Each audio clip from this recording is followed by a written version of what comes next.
At long last, we're finally delivering on our trivia episode on the Boardman Black and Gold podcast with Zane and David. The time has finally arrived, and if you didn't think it would ever arrive, well, we don't blame you because we've pushed this off a couple of weeks, but we rest assure you that today, David and I are going to go through some Steelers trivia, and I have a good feeling that David is really going to do well in this. David, can we get your feeling on how we're feeling coming into this episode? I know you've had a lot of weeks to think about this. What are your initial thoughts as we're getting started here? I'm very excited. I think that the multiple weeks to think about it I always get in my psyche and start to be like, oh my gosh, am I too confident? Am I what do I need to know? And psych myself out of all these questions. So I'm just ready to do it because I know the information's in there. I just gotta let all the nerves subside. You got to have a slow heartbeat, athletes. They got to have a slow heartbeat. I know that you've got a slow heartbeat, and I know you know so much about the Steelers lore in the entire history of this franchise. And frankly, I'm very excited for this episode just because I want to just even process my own reactions of you getting some of these answers correct. Because I didn't hold back. I went for some stuff here. Now, I'm not saying that these are ungettable. These are not who was the fifth string running back on the 1937 season team. I'm not going that so far as that, but I'm going to give you some stuff, and I'm really intrigued to see how you're going to do with this. So, are you ready? Are you psyched? Are you ready? I'm ready. I'm locked in. I'm ready to go. All right. I know a lot of you guys listening have been so excited for this episode. Understand that we are just as excited, and we're going to get it started right now. So, our first question is not so much a question, but it's a list for you, Mr. David. And I will give you the question to start, and then I will give you a threshold of a number to get this question correct. Does that make sense? I think we're going to do this point system. I've got 16 questions listed for me. How many questions do you think that you can get right out of the 16 that I've got? Knowing how hard that you think my questions are going to be, but also comparing it against your knowledge. I think that I am confident that you've got some hard questions, and I'm gonna give myself some grace with those. But I also think that I've just immersed myself into just the NFL and the Steelers. I was thinking about it. I was looking at some Steelers history yesterday, and I was like, man, I've really the NFL is just the sport.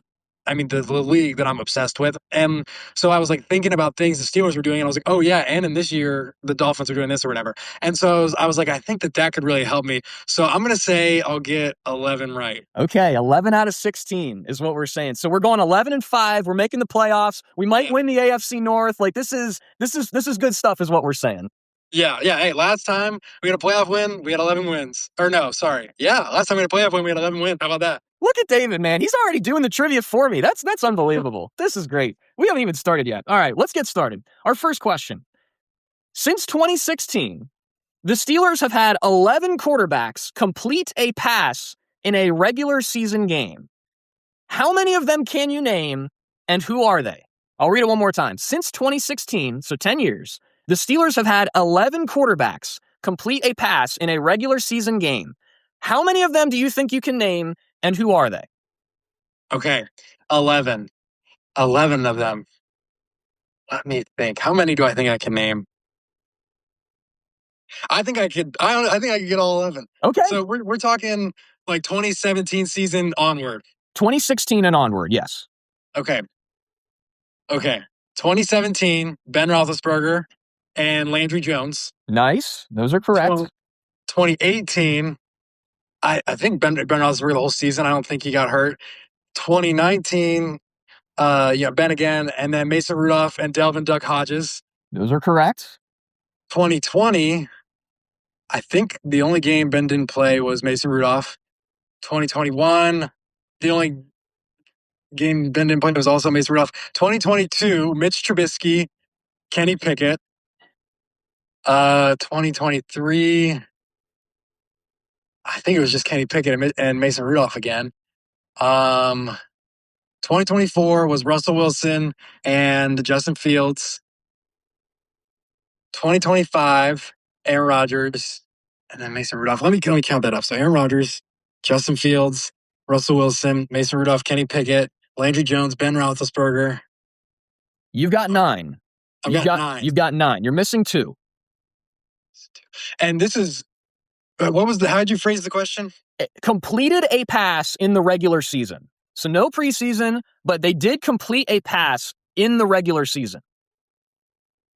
Oh my gosh. Someone threw a touch. Oh, okay. Either Connor Hayward threw a touchdown to Chase Claypool or Chase Claypool threw a touchdown to Connor Hayward. Okay, so I will stop you there. It is a quarterback. These are actual quarterbacks. So no wide receivers, no Antoine Randall, none of that, you know? Okay. Who? Oh man. You can think out loud. Feel free to think out loud. Okay. So I don't think he was with us at the time, but I know that one of our longtime backups with Ben was Bruce or Brad Gronkowski. But I don't think by 2017 he was still on our roster. I'm trying to think. 2019, Mason was 2019, just those two, and then 2020. I don't think Ben got hurt at all in 2020. And then 2021, I know Ben didn't play the one game against the Lions, but that was Mason Rudolph. And who else were our backups? Oh, no, but so not preseason. Not preseason. Okay. Man, okay, 9 out of 11.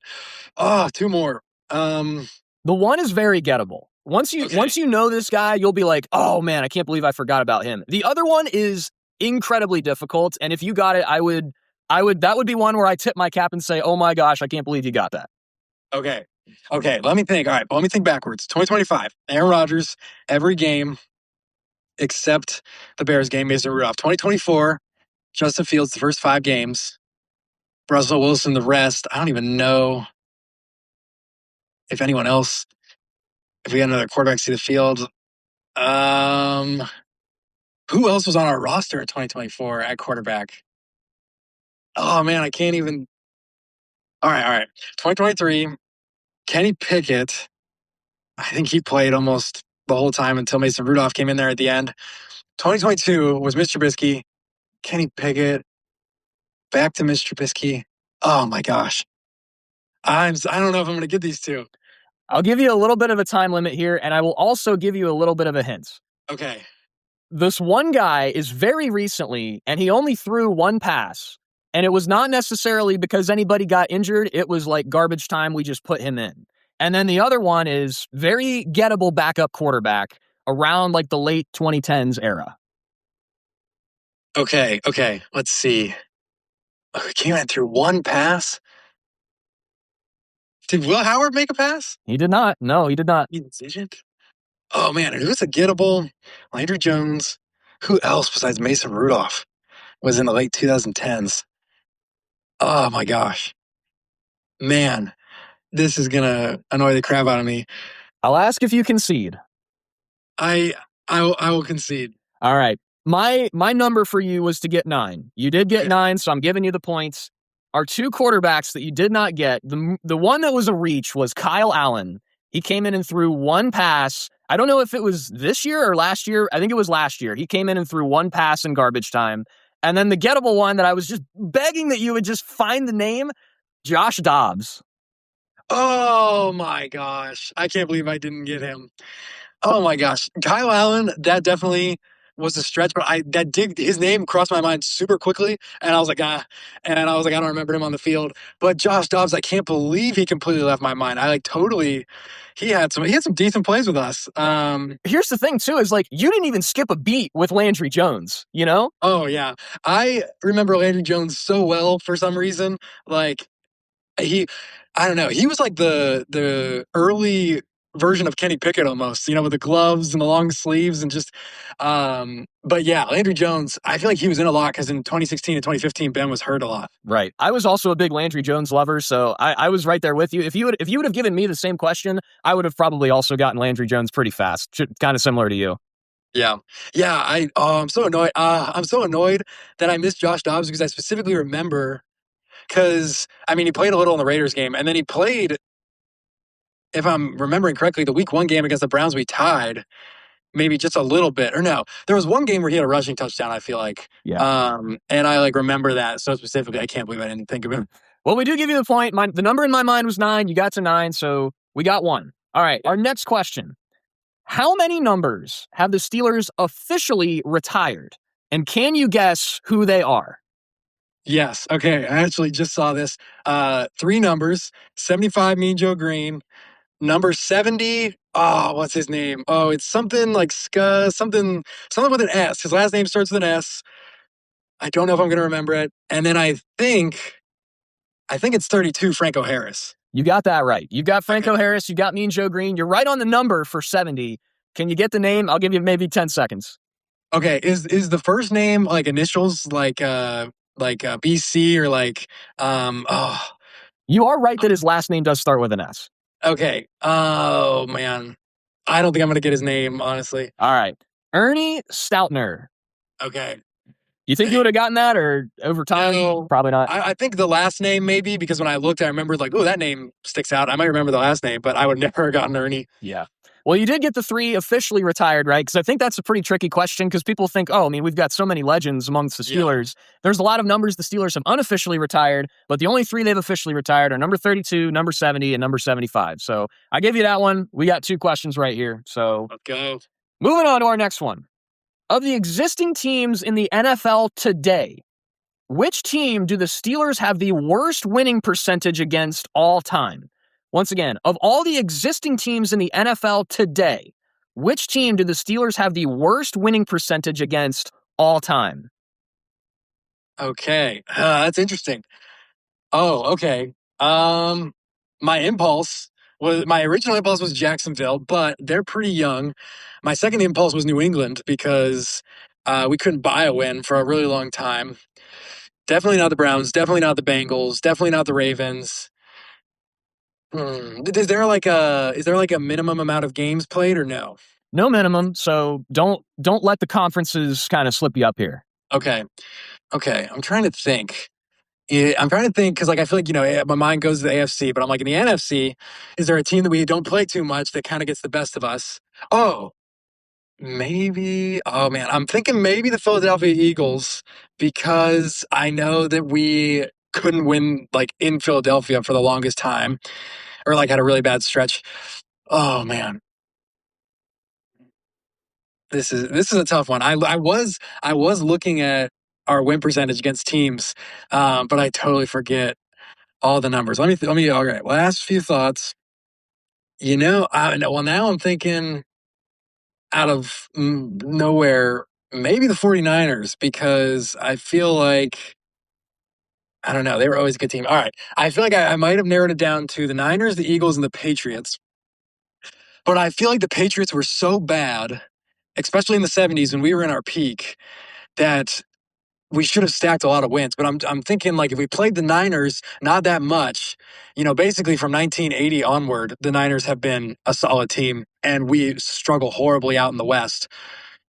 So I think I'm going to go with the 49ers. All right, 49ers is the final answer, and the answer is the Chicago Bears. The Bears?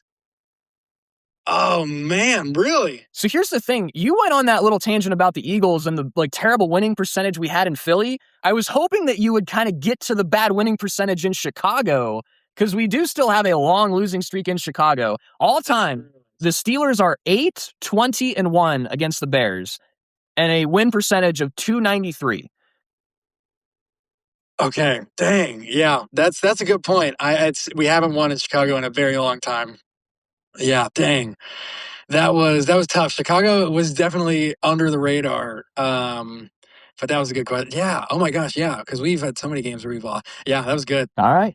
So we do drop the first one here, but we're moving on to one that is, I think, very gettable for you. I think this is pretty easy Steelers lore. Next question. Who are the teams the Steelers defeated in their 6 Super Bowls? Okay. I'll go newest to oldest. The Arizona Cardinals, the Seattle Seahawks, the Los Angeles Rams, the Dallas Cowboys, and the Minnesota Vikings. Nice and easy. I knew that one would be a breeze for you, so we got that one. Good. It's a good bounce back. Good bounce back. I tried to give it a little bit of like, hey, this is a tough one. This is a hard but gettable. And then, okay, we'll give you one that's like, okay, Steelers lore knowers would know this, but it's still something that, maybe some younger fans aren't always aware of. So good job there. Here's our next question. The Steelers have picked in the top 10 in the NFL draft only 2 times since the year 2000. Who are the 2 draft selections in those spots? Once again, the Steelers have picked in the top 10 in the NFL draft just twice since the year 2000. Who were the two draft selections in those spots? And again, feel free to think out loud. Okay. So I know that in 2000, we weren't the best, I think, in our 1999 season or even in 2000. So those could have been lower picks, but I don't remember. In 2003, we were 6-10 and we picked Ben, but I know Ben slid a little bit, but I don't know if he slid out of the top 10. In 2005, our first round pick was Heath Miller, but I think that I don't know if he was we were 15-1, so unless our pick was traded for, there was no way I was top 10. But then again, okay, so it has to be those early years because after that there isn't a losing season, and we didn't trade for picks, so I don't think that we could have had a top 10 pick after 2003. I will interject because Okay. I do want to get you off of that train because there is one of these picks that was traded for. The Steelers did trade up for this pick. Okay. Let's see. All right, I'm gonna work back off the picks that I can remember. So Najee was not okay. No one recent was top 10. 2018. I don't really even remember who we drafted first. 2017. I think I remember us trading up for TJ Watt, because TJ Watt was the first round pick. I mean, he was probably a hot commodity. Let's think here. All right, 2015 was Bo Dupree, so I feel like there's no way that he was first. 2016, I don't even know who we took first. 2016, 2014 was Ryan Shazier, so that could have been a really good pick, but I don't know how high he was going into the draft. Oh man, this is a tough one. I'm gonna go with my first guess. My first guess is either gonna be Ryan Shazier or TJ, or oh, but then there's Cam Hayward and Marquise Pouncey. Oh man, this is really tough. I'm trying to think of when would we have traded up. I'm gonna say TJ Watt. TJ Watt is not one of them. Okay. Is this one do you concede this one? I'll guess one more. Okay. Just because. Yeah, I'll basically concede it, but just in case Big Ben. Okay. Big Ben was just outside of the top 10. I believe he was 11. So that was one that I thought could maybe trip you up. The answers are, in the year 2000, we selected Plaxico Burress, 8th overall. So you were right there originally when you were talking about that 1999 season. You just didn't quite stay on that note. And then this second one, which I know you're going to be like, are you kidding me? In 2019, we moved up to select Devin Bush Jr. Oh my gosh. Oh man, that I think I mentally removed him from my memory because of his tenure with us. But man, that was good. I totally forgot. I literally, before I said TJ Watt, I was trying to think about the 2000, 2001, who it would have been. And I totally forgot about Plaxico Burress. That was good. That was a tough one, especially Devin Bush. That is an insane pull. I can't believe we traded up. I know, right? All right. Next question. And we're sticking into the draft theme. So keep with the draft as much as you can here. Okay. This was a question that actually came up in a recent episode, and I did my digging for it because I wanted to know who was the last Steelers wide receiver to be drafted in the first round of the NFL draft? Who was the last wide receiver to be drafted in the first round by the Steelers in the NFL draft? Okay. So, I mean, we know Plaxico Burress was taken in the first round in 2000. I don't think it would be him because I don't think you would level those questions back to back. So it's got to be post Plaxico Burress. I don't think we took Randall L first round. I know we didn't take Holmes first round. Brown wasn't first round. Mike Wallace maybe was first round. Wait. Juju was a rookie the same year TJ Watt was. 2020.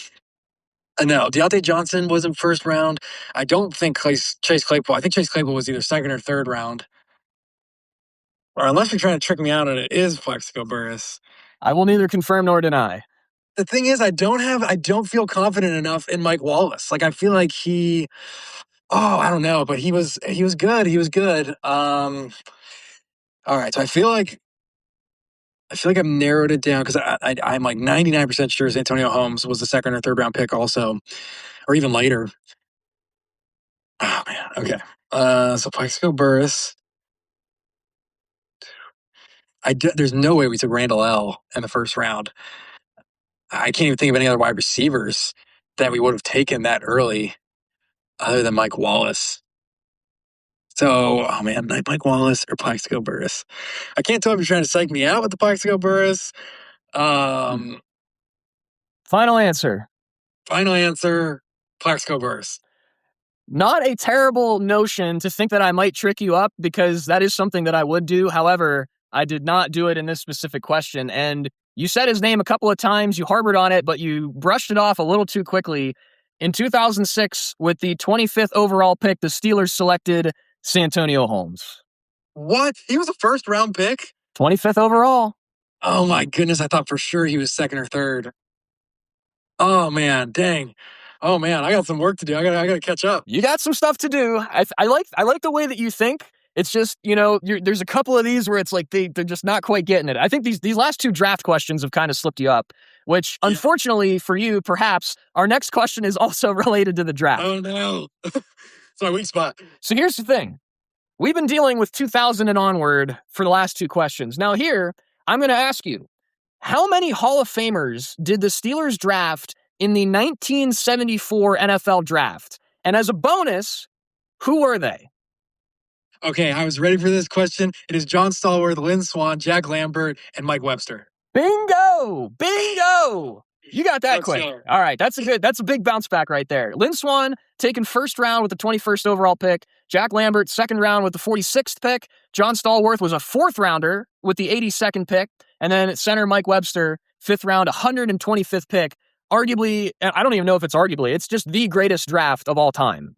Yeah, that is like insane. Like, could you imagine, like, let alone just having Lynn Swann and John Stallworth, like, and then you add Jack Lambert, best in his position, Mike Webster, best in his position. Like, it's the best draft ever. I don't think nothing can compete with that. No, I don't think so. Now here's an opportunity for you. And this is like deep cut stuff that if you get this, I'll tip my cap to you. I will give you an additional bonus point if you can tell me who was the lone selection among those Hall of Famers that was not a Hall of Famer. So I told you, Lynn Swann was first, Jack Lambert was second round, John Stallworth was a fourth round, and Mike Webster was a fifth rounder. Somewhere in there, the Steelers drafted somebody that was not a Hall of Famer. I'll give you maybe like 20 seconds, and if you can tell me who it is that was not a Hall of Famer amidst those Hall of Famers, I'll give you a bonus point. Okay. All right. I don't know if he's been inducted yet because I know there's been talks, but my mind goes to Donnie Snell, the safety of our defense in the 70s, but it also goes to maybe our tight end. I think his last name was Lawson. Oh man, I looked at this draft and I saw this name, but I can't remember it. So, I'm not going to remember it, but maybe it's Donnie Snell, so I'll go with him. Not Donnie Snell. It was defensive back Jimmy Allen, who was taken right in between John Stallworth and Mike Webster late in the fourth round. Had an 8-year career with the Steelers and the Lions. Not a Hall of Famer. Still a good player, but not quite the Hall of Fame status. So I knew that one was probably a deep cut, but I think even the fact that your brain pulled up some names there was pretty good. Yeah, that was, I looked at that draft list and I just made sure I memorized those 4 Hall of Famers. Jimmy Allen, I'm sorry, he slipped past me. Okay. All right. Our next question. Who is the Steelers' all-time scoring leader? Who is the all-time Steelers scoring leader? Gary Anderson. Gary Anderson is correct. Let's go. I love the confidence too. You pondered for a moment, but you stuck with it. You gave me a direct answer. I think that was good. I remember seeing that because I thought it was going to be like Jeff Reed or something because he was just with us in the 2000s, and I saw Gary Anderson and I was like, Gary Anderson, the Minnesota Vikings Gary Anderson, and I just thought so random. He's our top scorer. Now here, I'll give you another opportunity for a bonus point. Actually, I'm not, because it's probably too easy. Who is second all time in Steelers scoring? I'm 99% sure it's Chris Boswell. It is indeed Chris Boswell. I'm not giving you that bonus point because I knew that it was probably too easy for you, but a little follow-up to the original question. So good job there. All right. All right. How many points do I have? You've got 5. You've got 5 points so far. What did you say? You wanted 11. I wanted 11. I missed 3. You've missed 3 so far. So now you've got, let's see. So you've got, I think, two misses for the rest of the way, if my math is right. Okay. All right. Sounds good. All right. The next question. Sticking on the line of special teams, the longest punt in the Steelers' history in the Super Bowl era was a 79-yard boot in 2015 off the boot of this punter. The longest punts the Steelers have kicked in the Super Bowl era was 79 yards in 2015 off the boot of this punter. I'm just going to go for it. Jordan Berry. Jordan Berry. He's going for it, and he's got it. Let's go. Oh, man, he was good. I liked him. I also did like Jordan Berry. I was a big fan of him. Yeah, we need to get some of that back. And hey, actually, some little bit of news as an aside. I think we did sign Cameron Johnston back, whom we did have at the beginning of, was it this year or 2 years ago that we had him? And then he got hurt. 2 years ago. I think, was it 2 years ago? I thought. Maybe it was 2 years ago, and then this year was between him and then whoever we had. It was Corliss Waitman, I think, these last 2 years, because Johnston was on the roster that very first game, and I think that first punt that he hit, he got hurt on. So yeah. So we did bring him back. We don't have a lot of sample size for him, but on the line of punting, he is now the Steelers punter. So there's a little bit of news for you here in this trivia episode. So there we go. All right. Our next question. Who has the most rushing yards by a non-running back, halfback, or fullback in Steelers history? Who has the most rushing yards by a non-running back, halfback, or fullback in Steelers history? Okay. All right. Two thoughts right off the bat. Cordell Stewart was a great mobile quarterback. I know he got a lot of rushing yards in that era that he was the starting quarterback. However, Ben used to run around a little bit too, and he played a lot longer. So he could have amassed more yards, even though he didn't get as much in a singular season. So I don't know. I feel like I know that Ben really did move around a lot, but I feel like Cordell Stewart really was like ahead of his time, dual threat, running the ball around. But I feel like 1997 might have been the only season that he really played into the dual threat and wasn't more of a pocket passer. Well, maybe 2001 also. Oh, that's tough. So, because like later in his career, Ben didn't run around at all. So it's like it's hard to say. I'm gonna go Cordell Stewart. Cordell Stewart, your final answer? Yes. Cordell Stewart is correct. Oh, let's go. Cordell Stewart's 2,561 rushing yards, 18th all-time in Steelers history as a quarterback. Only 496 attempts, but he was 5.2 yards a carry. Wow, he really was kind of ahead of his time. Like, he was right before Michael Vick made it a thing, basically. Right, exactly. So that's a pretty good name, and obviously that's like before our time, but obviously, even like our generation, it's like everybody knows Cordell Stewart, and they knew exactly what he did. So that's a good pull right there. You're on a little bit of a heater now, so this is good. You're starting to feel yourself a little bit. Picking up some steam. All right. Here's a very simple question, but it's probably got a little bit more intuitiveness to it than maybe you'd think. Okay. The question is, who has more career interceptions with the Steelers? Big Ben Roethlisberger or Terry Bradshaw? Oh, thrown. Interceptions thrown, yes. Okay, I saw this statistic a little bit ago. I'm pretty sure one has 212 and one has 210. And oh man, I think I was shocked, but I think, well, okay. Terry Bradshaw had some rough years because I know that I think one season had like 23 picks, but there was one season where, no, wait, maybe Ben had 23 picks in a season and Terry Bradshaw had 22 or something. But other than that, Ben was like pretty consistent. I'm going to go Ben. Well, hold on. Oh man, I saw this statistic. Oh man, because Terry Bradshaw had a real rough start. And but I mean later, I'm gonna go Ben.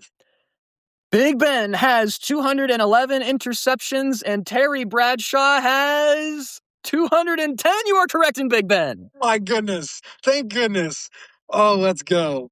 It was a one-off, and I think you were also like on the coin flip type of thing, and the thing is, you knew the statistic was very close, so at some point it was just like you almost just have to guess.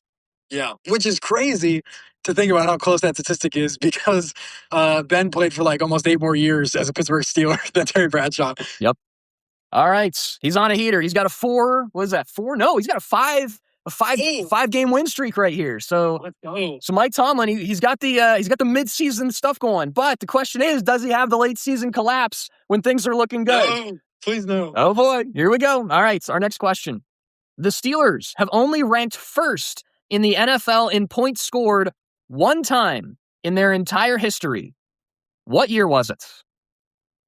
The Steelers have only ranked first in the NFL in points scored once in their history. What year was it? Wow, that's a good question. That's a good question. First, like the entire NFL. The entire NFL. First in points scored in the entire NFL. I was going to completely rule out the 2000s, but I do remember 2010. I know, like, you think of 2010, you think of our defense, but I remember our offense being a pretty, no. Well, no, hold on. I'm going to back off of 2010. I don't know. My mind immediately goes to like 1978 because Terry Bradshaw won the MVP. We won the Super Bowl. We obviously had all of our Hall of Famers in their peak. It was probably maybe a little bit easier back then. And I don't really know. I don't know if we had an offense that could compete. There's no way we had it in the 80s with the offenses that were ruling in the 80s. In the 90s, the only season I think that I would even consider in the 90s was the 97 season with Cordell Stewart. But then again, I'm like, besides, I think Louis Lips was on that team. I don't know who he was throwing to. So, and then in the 2000s, yeah, I mean, it was our defense is really, but, with the Killer Bees, we would score a lot of points. Let's think about that. The Killer Bees. I know we scored a lot of points in 2016 and 2017. Wait. We scored a lot of points in 2014. 2014 is a sneaky season because that was Antonio Brown's, I think that was his best season. And Ben also had an amazing season. All right, I'm between 1978 and 2014. And 2014 was also the year that Ben had back-to-back 6-touchdown games. And I think the Killer Bees were basically healthy for the whole season. Oh, man, I feel like 1978 might be too obvious, or it might be just it would be too perfect because we won the Super Bowl that year. I'm going to go 2014. Oh, no, you went off of it. Oh, no. You had it. You had it. Man. It was 1978's played with the Super Bowl in 1970. Or no, wait, hold on. I think, okay, here's my question. So who did they beat in the Super Bowl that year? In the one that you thought? The Cowboys. Okay. So I wrote down 1979. I think of seasons as like the year that like the Super Bowl was played. Okay. Like who was in the Super Bowl? I think you think of like the season if I know that right. Okay. Because I normally don't. Yeah, I think about like I would call the because I know you call Super Bowl 43 like the 2009 Super Bowl, but I always call it 2008 because of the season just in my mind. Right. So we do have that disconnect, but you did get the right year, but you went off of it and you went to the wrong year. So oh man, I wish I'd never thought of the 2014 season. The thing is, it's like you were right there. Like you had it. You immediately were there. Like with your very first initial take with like okay, the 70s, and you were right there. Oh man, that's tough. That's a tough one. Dang. Yeah, oh man, that hurts. All right. So let's see here. I've got 3 questions left, and you said 11 was your number, right? Yeah. So you've got 8 questions right so far. So I think that you have to get the rest right, which might be. We'll see. I'm not going to rule you out. I'm not going to be a hater. I'm not going to doubt you. We're gonna go with it. We'll see what happens. All right. Okay. All right. Our next question. In the entire history of the Steelers, which is 94 seasons, including the Super Bowl and the championship era, how many times have the Steelers finished top 5 in the NFL in defensive ranking as in points against? Top 5 defense in 94 seasons. How many times have the Steelers finished top 5 in the NFL in defensive ranking? And I will give you within 3. Your margin of error is 3. So if you get 3 high or 3 low, I'll give it to you. Okay. Whoa, this is tough. I feel like there's a way, but likely no way that more than 1 or 2 or 3 were before the 70s because we were just quite bad before the 70s. So I'm not going to think about that too much. In the 70s, I mean, come on, that was probably like every year. So you could say maybe 8 or 9 from the 70s. In the 80s, I know we slumped a little bit, but not too bad. So I'd give us maybe a couple there. So you're looking at 11. The 90s, we were pretty insane. So maybe 4 in the 90s, maybe 3 in the 90s. So then you go to the 2000s. So many good defenses in the 2000s. So like 2001, 2002, 04. I don't know if I'd say 05 because of the slip we had during that season. 2008, of course, 2010, of course. And then you get to the 2020s because I would imagine like 2021 and 2022. Okay. I'm going to go 18. 18 is the guess. Very low. Very low. The answer, Really? in 94 seasons, the Steelers have had a top 5 defensive ranking in points against 29 times. Wow. 30% of every single Steelers season, the Steelers have had a top 5 defensive ranking.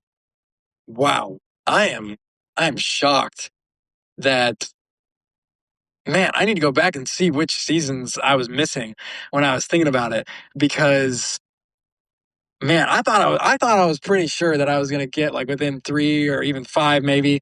But man, that's crazy. That's so much more than I thought. Now, I will say that your answer, you kind of wrote off like the 40s and 50s. There were a smattering of some years in the 40s and 50s where they did have some. So, maybe that kind of plays into it. If you're thinking Super Bowl era, I think you were pretty close, honestly. So, Okay. that's kind of an in-betweener. And I mean, honestly, for myself, like, I think Super Bowl era and like kind of things that happened before the Super Bowl era are not as much history to me. Right. But, at the same time, like, I think your mind was in the right place with like the number of years, like you think the 70s, 80s, and like onward from there. I think you were around that ballpark number. So we'll kind of put like a little half point next to that. But but just know that you were around the answer. You were around the answer in theory. Okay. Yeah, sounds good. Pre Super Bowl, that's where it starts to lose me a little bit. I hear you. All right. The next question, and honestly, I might even need to explain this to myself. So this one might be a little bit tough. Oh no. I gotta bounce back here before it's over. Okay, here's the question. Who is the all-time leader in approximate value in Steelers history? Now, I'll ask you this. Do you know what that even is? Okay, so I was looking at statistics the other day and I saw that AV. I had no clue what it meant. And I was like, what? And I do remember looking at it very briefly, but just being very confused. I saw that it said approximate value, but I didn't look at it too long. So I'm not really sure what it means, but I'm assuming it's just like quality of play, maybe, for how long you've been with us. Something along those lines. At least that's my understanding of it. So maybe this is a bad question, but I'll see if you can. I'll see if you can pin it here. Okay. I do remember looking at this. I do remember this guy's name, Cam Hayward, being up there, but I don't know if he was number one because I'm trying to think about longevity and then also quality. I don't think Ben would be up there because he has longevity, but quality, some of his seasons were a little rough. And, a lot of the older players from the 70s and stuff don't last as long as newer players have. And so I don't think it would be any of the players from the 70s, honestly, because, I don't think it'd be anybody from this. Well, I don't know. Mike Webster and Dermontti Dawson, our centers, last forever. So could be one of those guys from the 90s. I don't think there would be anybody because that was, I feel like with like Kevin Green and Rod Woodson, like it was just, they were great for a short time with us. And in the 2000s, as we start getting into, I don't think Troy Polamalu was long enough. I think there's guys that would have better quality over a longer amount of seasons. Nobody offensively, unless it's no. Okay, so I'm thinking either one of those centers or Cam Hayward, and I think I'm going to go with Cam Hayward. Okay. The answer you wrote off pretty early. It is actually Ben Roethlisberger. And I think Really? the longevity really played into account. But at the same time, I think you might also be underrating his consistency over that long period of time. He actually leads this category by a wide margin. Cam Hayward is actually second with 151 AV. Ben Roethlisberger is 208. Wow. Wow. Yeah, that's interesting. Ben, I was thinking because of maybe, his higher volume of interceptions and then his injuries now and then, especially more later in his career, that because Cam Hayward has been for the most part injury safe and just I don't even know if he's ever had a bad season. I was just like thinking him, but yeah, Ben, that definitely slips from my mind, and like obviously he's might be my favorite Steeler, maybe tied for first. Dang, oh man, Cam Hayward, that was so close. I don't think I'm going to hold that one against you simply because it was one of those questions that I wrote down because I'm like, oh, this sounds fun, but I don't even think I really understand it myself. So I'm not putting that against you at all. So Right. Yeah. And I think that like was part of it with Ben too, thinking about like approximate value. I was like, even like non-Steeler quarterbacks, like thinking of his value towards like during that time. And it was like, yeah, I don't know. That it's an interesting statistic that I'd never heard of until like yesterday or 2 days ago. Like, yeah, yesterday. I had not heard of that until then. yeah, honestly, I'm in the same boat. I kind of looked at it and I'm like, okay, that's something. I'll see if David knows what it is. I sure don't know what it is, but we'll see. So we didn't get that one, but we do have one more question. This is one that's it has almost nothing to do with the Steelers players. It actually has nothing to do with the Steelers players at all, but this is like a lore type of question for the Pittsburgh Steelers. And I wrote this down as like a last minute question that I wanted to get in. The question is, what do the three colored hypocycloids represent in the Steelers logo? So the yellow, the red, and the blue stars. What do the three colored hypocycloids represent in the Steelers logo? Oh man. And here's what I'll do. Here's what I'll do, David. If you get them all three right, I'll give you a point for each one, and that would put you at 11. Okay. Oh, I've definitely heard it before. I haven't heard it in a long time. Is there, so I haven't asked yet, is there a possibility of a hint? A possibility of a hint.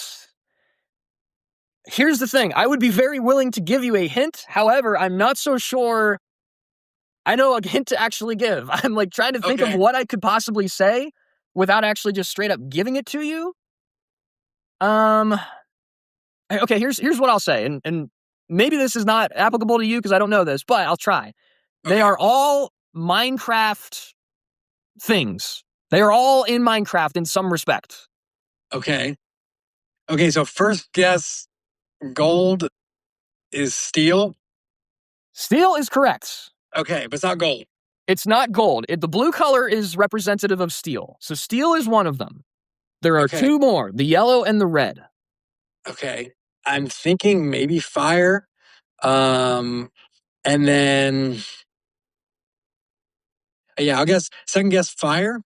Not fire. No, not fire. Okay. That's one of those things where it's like it's a thing, but like okay, so thinking Minecraft, it's like you can place this block, if that makes sense. Or this is an element in Minecraft. Okay. Did you play Minecraft? I didn't, but I know a little bit about Minecraft. I'm kind of the same. I didn't play it very much, but I did play it at least a little bit, so I know kind of at least some of it, but that's probably the best hint I can give you without just handing it over. Okay. Well, yeah, so steel, obviously, and then I don't know, is iron in Minecraft, or like thinking about oh man, what else could it be? Oh, well, maybe gold. I mean, it could just be straight up gold, but okay, an additional hint that I'll try to give you.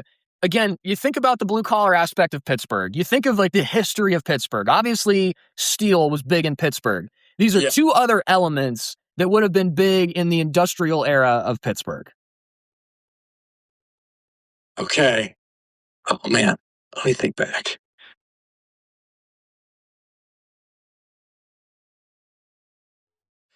So like you said the blue was steel? The blue was steel. Okay. And honestly, like when I look this up, like the colors, they don't necessarily match what I think they maybe should, but they are representative of historic things that were very industrial in Pittsburgh at that time. Okay. So it's very more on the industrial side, not like landmark side. Okay. Yeah. I don't know. I feel like all I can think of is this steel, because just how well known Pittsburgh is for steel. I don't know if I'm going to get the other two. See, when you said iron, I kind of want to give that to you because the second one is ore, which I associate iron with iron ore. That one was Yeah. tough. That one was kind of ungettable for me. That's the red one. The Okay. yellow one, fire is similar. It's not fire, but you gotta have to use this to get to fire, if that makes sense. Fuel or you got okay. So to get the fuel, let's see, to get the fire, fuel like a match, a spark. Let's see. You gave me a good look when I said fuel. Gas. No, oil. Think of like industrial era United States. I'm trying to give it to you without giving it to you, if that makes sense. Well, I'm trying to think. So it's like in those factories where they would Okay, think about like transporting these things. What do you need to transport the steel beams and stuff? coal. Coal, there it is. Okay. Coal. Okay. That's interesting. That's fun to know. For all you people out there, the yellow represents coal, the red represents iron ore, and the blue represents steel in the Pittsburgh Steelers logo, which is one of the longest standing logos like ever. I mean, and it's kind of indicative of like that industrial era in Pittsburgh. Those colors, like for my understanding, they represented those things. Like, if you're like a steel mill worker or something like that, those colors actually were relevant on those job sites. So it's very relevant to, of course, the Steelers, which is what the Steelers are named after. Yeah. Yeah. And I love that we haven't changed our logo, changed our jerseys. Like it's honestly such a blessing, like seeing these other teams go through their jersey changes. Like the Cardinals look like anime people now. And it's just like, oh man, like that would stink having to root for a team where I'm like, I don't even like our jerseys anymore. And Pittsburgh, just in general, with the Penguins, Pirates, and Steelers, just stays so consistent. Penguins, they've gone a little back and forth sometimes with the faded gold, but I am very appreciative that our logo has stayed the same and that we're like the most consistent city when it comes to sports. Absolutely. I mean, I'm right there with you. And even if you think about the Penguins historically, like they've always had the Delta in their logo as well. Like even like in the 70s, like the Mario days, they always had the triangle in their logo. And even now they've got the upside down Delta, kind of in the background of their logo. And I think the Pirates have had more logo changes over the course of time. I mean, they've had some pretty historic logos. They've had the old P from like back in like the 20s and the 30s and stuff. And then they had like the Jolly Roger, the logo in the 70s, which was always really cool. They need to bring back the Jolly Roger from like the early 2000s, like the angry pirate head with that little splash of red. I don't know if you ever seen those. I love that one. There was a hat that had that, and I was like, that is awesome. Like, yeah, I like, don't get me wrong, I think the P we have right now is cool. Like, I like it. I think it looks crisp and like, a classic. Like, it's never gonna go out of style. But yeah, the old Jolly Roger is sweet. Absolutely. That's what we've got for our trivia episode this time around. Now, I got to ask you, as far as your expectations for the difficulty of the questions go, how, like on a scale of 1 to 10, how hard were they like in retrospect? I would probably say an 8 out of 10. Okay. I would say I was probably expecting maybe 2/3 to be like pretty challenging. I'd have to pull into my memory, and then maybe like a third being like, okay, I know this one. Let me just get it out there. But I think it was more probably like 3/4, which is just a little bit of a higher percentage. But yeah, I would say that was a really, really challenging trivia, but it was so fun. I'm glad that you enjoyed this one, and I'm glad that like we kind of went a little deeper. I didn't want to make this episode way too easy for you because it's like I know some Steelers history and I can get some questions. My mindset was I wanted to give you questions that I don't think I could have gotten myself, and you most definitely did very well with a lot of these pretty tough questions. And like some of these, like the how many times the Steelers had a defensive ranking in the top 5, like that's a pretty crazy question, and you even like you got around the right answer, which is very impressive, I will say. Yeah, well, I appreciate that, and it was some great questions and so much fun. And I do have one question for you because I prepared myself for this question just in case, and you asked it basically, but kind of a different part of it. And so I'll ask it to you. It might be really easy, might be a little hard. Can you name every numbered Super Bowl that we won? Oh, And for a bonus, the ones that we've lost. Oh, man. Oh, geez. So this is bad. And I'll tell you this, like, I'm not going to get this. I have it on my paper. I swear I'm not looking at my paper. I just turned it over so I don't look because I did write them down. I know Super Bowl XL, and this is me being stupid with Roman numerals. So what's that? That's Super 40. Bowl. What's that? Super Bowl 40. Super Bowl 40. What is X? X is 10. X is 10. Oh, okay. So L is 50. So, okay. Yeah. Okay. I got to remember Roman numerals. It's like that time of year where it's like the Google searches for Roman numerals spike because people are like, what Super Bowl is this? That's Yeah. the thing. So, Yeah. okay. So Super Bowl 40 XL. Then there's Super Bowl 43, right? Was the Cardinals. Yes. Okay. And then you've got the 4 in the 70s. So we've got, is Super Bowl 12? 11? No? No. Dang it. Close. I know it's like, is it 13? 13 is one of them. So 13 and 14.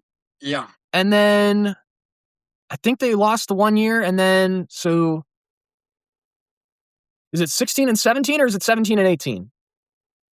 You're going in the wrong direction. I'm going in the wrong direction. Yeah. Oh, no. Okay. So what did I say? I said 11 and 12? You said 13 and 14 were the correct two, and then you went higher after that. And then, yeah, you did guess 11 and 12. Okay. So then is it 9 and 10? It is 9 and 10. Okay. So I worked backwards. I didn't get it. I didn't get it straight up. With a little bit of the help I got there. Yeah. No, it's so, when you said 10 and 11, I was like, oh, those are 11 and 12.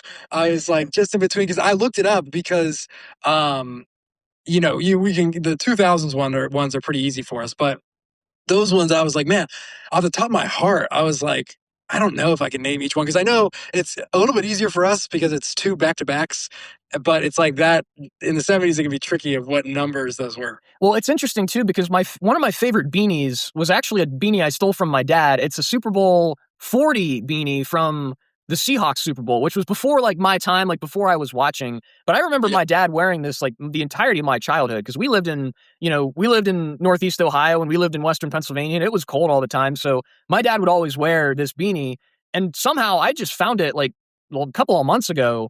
And I was like, well, my dad's not here. I might as well just take it. So I've been wearing it like for the last like couple of months since it's been cold in Cleveland here. So I knew that XL was the one. It's like, okay, I figure I can probably work from there. And I think I got, what did I say? I did say 43. So that was pretty easy because you just move those couple of numbers. But those 70s Super Bowls. So now I know 9 and 10 and 13 and 14, right? Yeah. Okay. Yeah. There we go. See, you learn stuff here on the Boardman Black and Gold podcast. I am certainly not all knowing when it comes to Steelers history. David is much closer than I, but I'll tell you what, we really enjoyed this trivia episode. David, I'm sure I can speak for you that you enjoyed just kind of working through the memory banks here today. Oh, yes. I absolutely love it. Anytime to think about the Steelers like this and to kind of go through the questions, it's like, it's all up there. I just got to work through it. And I hope everyone enjoyed it as much as they were anticipating it because we had a blast doing it. We did. I had a fun time looking up these questions and trying to find out some stuff that might be challenging for David. And hey, I think you did a pretty darn good job. So if you were playing along with us, let me know or let us know on Instagram how many questions you got right. If you let us know and you're like, hey, I got all 16 right, then it's like, okay, we're going to have to get you on for your own trivia question, and we'll just go on the 10 out of 10 difficulty questions and just grill you for an hour like we did here with David. But this was a really fun one. We appreciate you all for listening. And as always, Boardman Black and Gold is sponsored by Zeka Enterprises, crafting furniture solutions in Northwestern Pennsylvania. You can call 919-406-4679 to turn your furniture problems into furniture solutions. Now, my question, David, before we go, do you want to do this again at some point this offseason? Absolutely. I would love to do it again. I think that would be a fantastic idea. All right. We will plan to have at least one more, because I think especially in the dog days of the offseason, we'll need some stuff to kind of talk about. I think this will be a good opportunity to maybe do a David 2.0 trivia question, because I'll be honest, if you quizzed me, I would not do even nearly as good as you did today. So I'm going to keep it on you, and we'll do something similar like we did here today. Okay, yeah, sounds good. I mean, I'm always down for trivia, especially when it's something that I love. So I'd always say yes to more trivia. Now, if you want to do Pirates trivia with me at some point, I will most definitely get you on board with that because Pirates lore is my thing, and I absolutely love Pirates history. But as for the Steelers history, David, I mean, we've always said it here. He's been the guru, so I think this was a good display of his Steelers lore knowledge here today. So again, once and for all, absolutely great job, David. Thanks you. I appreciate it, and I'm glad we get to do this, and look forward to more of these trivias. More trivias will be coming, and we do have some more news that we'll have to break down here on the Boardman Black and Gold podcast. Even after the initial wave of free agent signings, we talked about Michael Pittman, Jamel Dean, Rico Dowdle in the last episode. So make sure you keep an eye out for next week's episode. We'll talk about the other moves that the Steelers did make, and we'll continue to make likely in this offseason. And we will see you next time here on the Boardman Black and Gold podcast. Zane Bloom, joined by our guru, David DeSantis, on this trivia episode. Thanks so much for listening. We'll see you next week.